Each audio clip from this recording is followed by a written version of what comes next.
let's talk a little bit about the golden opportunities that the virtual workplace brings for the individual working virtually and for the organization.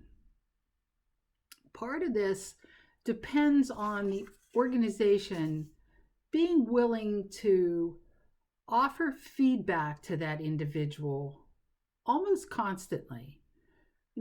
Performance evaluations, formal ones, quarterly, at the very most quarterly, but really feedback and performance ought to be part of the everyday conversation in a virtual work community. The idea that it's a top-down environment does not play out well in the virtual workplace. Because the workplace is flatter, it's more diverse, the structure is gone, the hierarchy is gone, the boss's office on the 7th floor is gone, and people relate much more on a one-to-one basis. Evidence-based research, training people, clear expectations, setting up what competencies are for this role.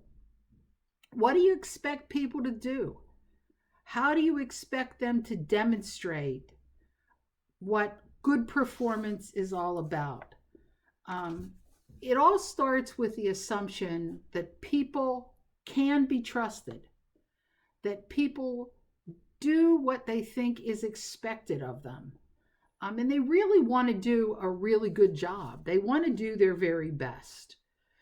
So if we put a system in place that's designed to steer them, to facilitate that performance that we want to achieve, establish a culture where there are principles to be followed, not rules that have to be obeyed.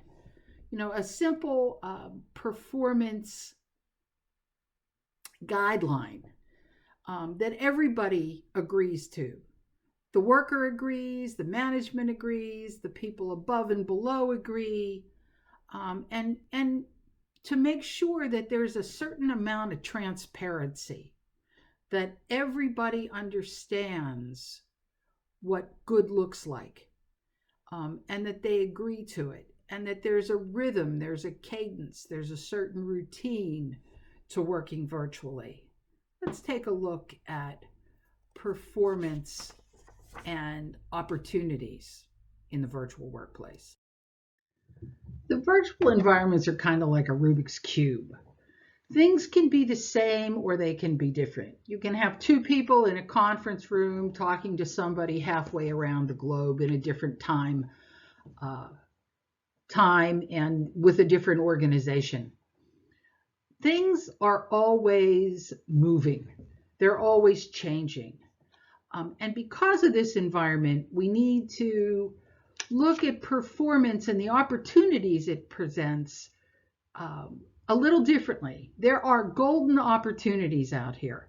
You can reach talent, whether it's academic talent or it's engineering talent or it's analytic talent or programming talent or teaching talent or sales talent. You can reach talent in this environment that you couldn't in a face-to-face kind of place. But there are other things to consider. Measures like turnover, employee satisfaction, these tell you a lot about an organization's culture. And when you go virtual, you go into the virtual workplace, you really want to take a look at your culture. What is your culture telling people? This is a real indicator of an individual's chance to be able to succeed. If you're giving performance appraisals annually and you're using it as a device to penalize people, to not give them a pay increase, to beat them up, that's not going to work in a virtual environment. Those people are out of here. They're gone. They're going someplace else, someplace that appreciates them. Performance appraisals are only meaningful when they inspire, connect, and contribute to success. So if you do away with them altogether, that might not be the worst thing in the world either. You want to make sure that the individual and the individual's performance is aligned to the larger goal, that they have those clear expectations, that they know what's expected of them. And if as a virtual worker, you don't know that, or even as someone's boss or manager in a virtual workplace, you don't understand that, ask the questions. What do we expect these people to do? Collaboration tools are everywhere and they're not enough. Whether it's a synchronous platform or it's a collaboration tool like Microsoft Teams or Slack or whatever it is, that's not enough to assure connection and success. Rumors, innuendos, conflict are much more dangerous in this environment. They spread very quickly and they don't go away. They're the kind of thing that just kind of keeps bubbling and keeps going. They're a way to connect, but it's not a good way to connect. So the purpose of your performance review is to engage people, not disengage them, not alienate them.